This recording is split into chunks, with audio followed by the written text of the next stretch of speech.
Energiya innovasiyalar ösüş şygary bilen geçen halkara maslahat günüň ikinji ýarymynda plenar mejlisleri bilen öz işini dowam etdi.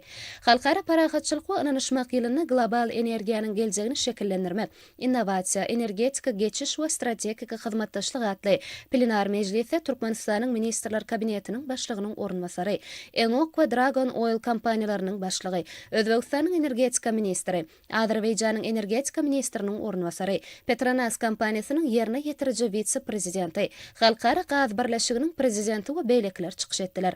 Mejlisiň dowamynda daşky gurşaw kömür turşy gazynyň zyňynlaryny azaltmak, innowasion tehnologiýalary ornaşdyrmak hemde umumy energetikada gaýtadan dikeldilýän energiýa çeşmeleň paýyny artdyrmak bilen baglanşykly meseleler ara alynıp maslahatlaşyldy.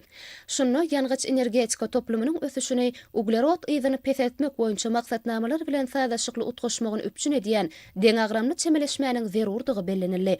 Çykyşlarda tebii gazyň ägirt uly gorlaryna eýe bolan Türkmenistanyň energetika howpsuzlygyny üpçün etmekde we energiýa serişdeleriniň eksportyny diversifikasiýalaşdyrmakda eýleýän orny aýratyn nyktaly. Şeýle hem mejlisiň dowamyna iň täze geologiýa maglumatlary hemde geljegi uly maýy goýum tassamalary tanyşdyryldy. Çykyş edenler bu tassamalaryň maýy goýumlary çekmek we tehnologik hyzmatdaşlyk üçin täze göz ýetimleri açýanlygyny bellediler.